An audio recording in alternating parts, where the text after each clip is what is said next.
आदाब। खोल लीजिए अपनी उर्दू की किताब और हम आपको पढ़ाएंगे नवी जमात की जो किताब है उसमें हमने सबक पढ़ा था। सबक नंबर 6 मोहम्मद हुसैन आज़ाद का मिर्ज़ा मज़हर जाने जाना के बारे में पढ़ाया था।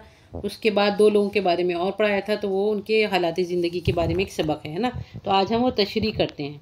खुलासा भी कर लिया हमने, रीडिंग भी कर ली और हमने यौम आज़ादी भी मना लिया। अब हम आ जाते हैं अपनी पढ़ाई की तरफ, अपने रूटीन की तरफ।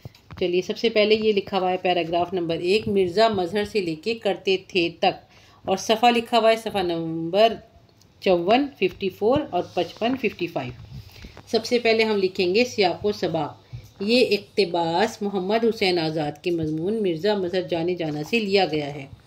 इस मज़मून के तहत आज़ाद ने मिर्ज़ा जाने जाना की ज़िंदगी के मुख्तलिफ़ पहलुओं पर रोशनी डाली है। ये लाइन आपको ज़रूर लिखनी है क्योंकि इसके मार्क्स मिलते हैं। फिर आगे लिखेंगे तशरीह। मिर्ज़ा मज़हर जाने जाना 11 रमज़ान को जुमे के दिन मालवा के कालाबाग इलाके में पैदा हुए। इनके वालिद शाह आलमगीर के दरबारी थे। उनका सिलसिला नसब मोहम्मद बिन हनीफ़ा से मिलता है जो हज़रत अली रज़ी अल्लाह तआला अन्हु के बेटे थे। इनकी वालदा का ताल्लुक़ बेजापुर के एक शरीफ ख़ानदान से था, शरीफ घराने से था। उनके दादा भी दरबार मतलब शाही दरबार में ओहदेदार रह चुके थे। दोनों तरफ से उनका जो है ताल्लुक़ अच्छे लोगों से था।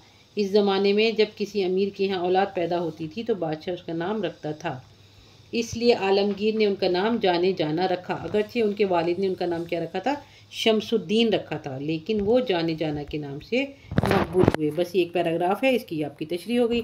और दूसरा पैराग्राफ लिखा हुआ है कि 16 बरस से लेकर एतकाद रखते थे तक, सफ़ा नंबर 55।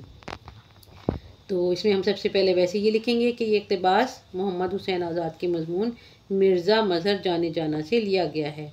इसके तहत आज़ाद ने मिर्ज़ा मज़हर जाने जाना की ज़िंदगी के मुख्तलिफ़ पहलुओं पर रोशनी डाली है।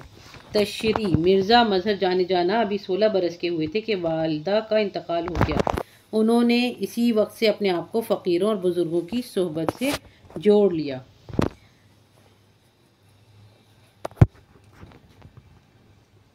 वैसे पहले हमने जब आपको वो कराया था ना खुलासा, उसमें वालिद लिखा था, तो हो सकता है कि ये गलती हो, तो आप चेक कर लीजिएगा क्योंकि ये तो मैं किताब में से आपको पढ़ा रही हूँ। जो किताब होती है गाइड होती है, तो ये मेरे ख्याल से वालिद होगा।